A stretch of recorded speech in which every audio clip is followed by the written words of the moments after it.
Hi all and welcome to my Diablo 4 in-depth first impressions of the game in this closed beta weekend. I've got my character to max level for this beta, which is level 25. It wasn't hard at all. There is still loads of content for me to do. I've got, I think it's 2 or 3 dungeons left to do. I've got one up here which doesn't give me anything for my character, but it's a dungeon I haven't been in. There is another one down here somewhere, again for the sorcerer. I think there's another one over here for the sorcerer. So there's 2 sorcerer dungeons and the druid dungeon left. Plus I've got one quest which I can't figure out how to complete, which is Secret of the Spring. It's a riddle one, but I can't figure out how to do it. I even spent about an hour looking on the internet. There's no help there either. All of these other quests are locked for the beta. They can't be progressed for various reasons. So why do I like this game so much, and why do I have...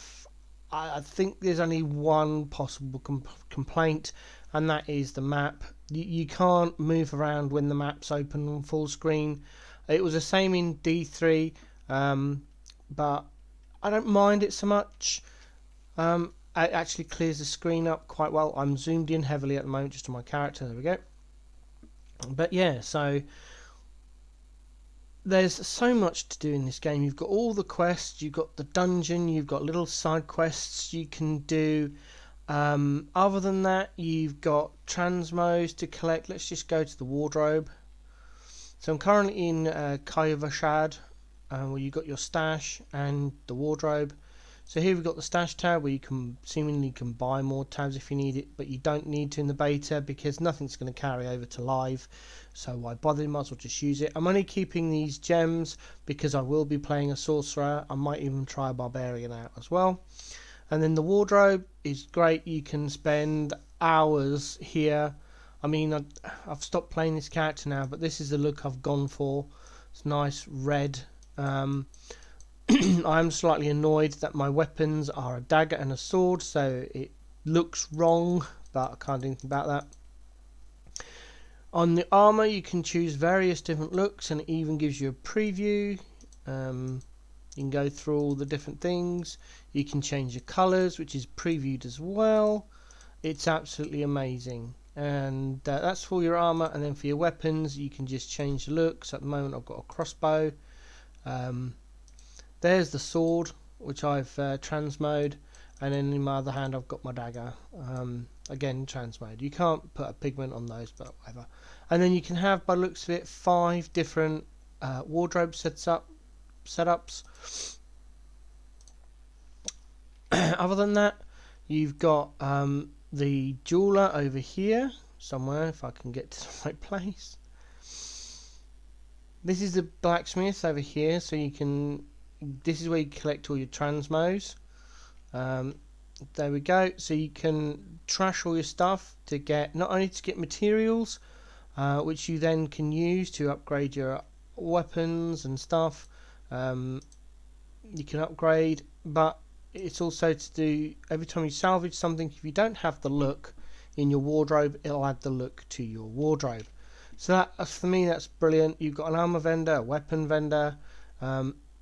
Some of the weapons are quite expensive. From there you have the healer here you have to talk to. We don't have to, but you can.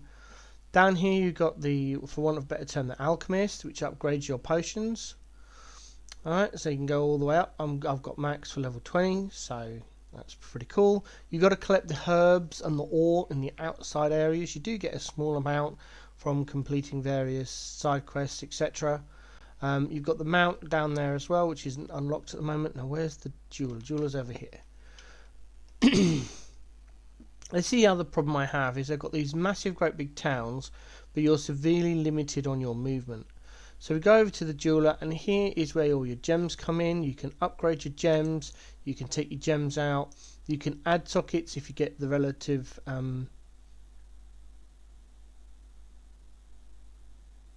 crafting material. Sorry, my brain went completely blank there, I apologise. And then you can upgrade again your jewellery items as well. So there's a ton of stuff to do, ton of itemization, ton of customization. Plus, for me, it's amazing because you've also got the collections. If it's going to work, sometimes it can take a while. Yeah, hold on. There we go. So you collect your aspects. These all come from the dungeons for completing them. You can even just do your own. There's only 3 for Rogue at the moment. So I've got 10 out of the 13 are available in the beta. And then from there we go into your challenges. So you complete your challenges, which gives you a reward sometimes. So yeah, you can check your achievement points, which I love. I love collecting achievement points. More so if it's broken down. This is my biggest problem with Path of Exile, is they've got all these challenges you can do, but some of them they're not split down. It makes it really hard to do. Whereas these ones you can. I completed the Druid class thing as a rogue. Awesome. You can do as part as just going through and getting them done. Sorry, I was distracted by looking through the achievements. So I haven't looked at it.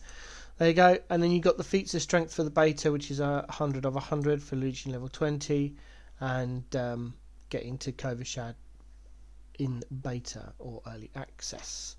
So I got the challenges. You got the wardrobe customization. Wait for this to close. There it goes. You got your social tab here with all your stuff. I'm not in a clan, but you could do that. And then you got the game stuff. One thing I'd like to mention as well is options. There's loads of different options. If you scroll through here, you can pretty much do anything you like. Biggest thing for me is you can do the controls here, both for keyboard and controller. And I love the fact that you can actually take movement off of left mouse skill. If a game doesn't have that, to me it's unplayable due to my medical conditions. So you can, if you scroll down slightly, where is it? You've got force move and force interact, which is brilliant. My only issue is I wish they had a force attack or attack in place.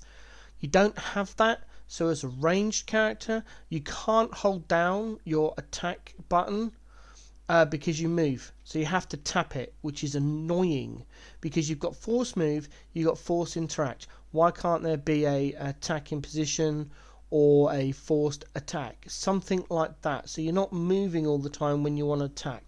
That's another little dig for me. And then you've got your social and your accessibility, where you can take off somewhere in here as well. You can take off screen shake. Love it. Monetization of the game, we don't know how it's going to do. We assume it's going to be MTX and DLCs like Diablo 3, and then some battle passes. But most games these days have a battle pass, like Path of Exile. MTX is for completing maps. I'm assuming Blizzard will do something along the same. You've got completely customization of skills as well. So if you come over here, you just click that, and then you can move your skills around because the skills are auto placed on the bar when you gain them. But if you press default S for skills, it brings up this, and then you can put your skills wherever you like.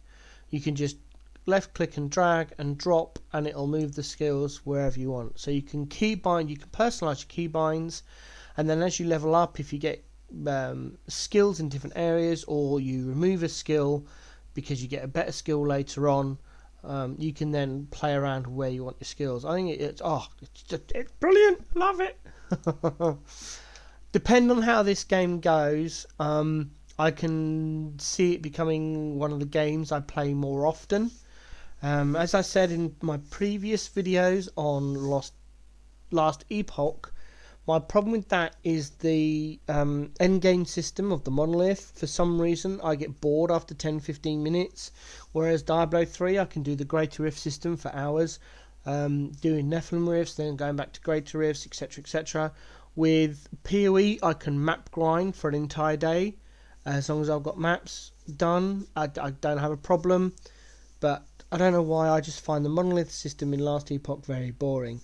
No idea what the end game of Diablo 4 is going to be, but so far I just love this game. This character is now done for me.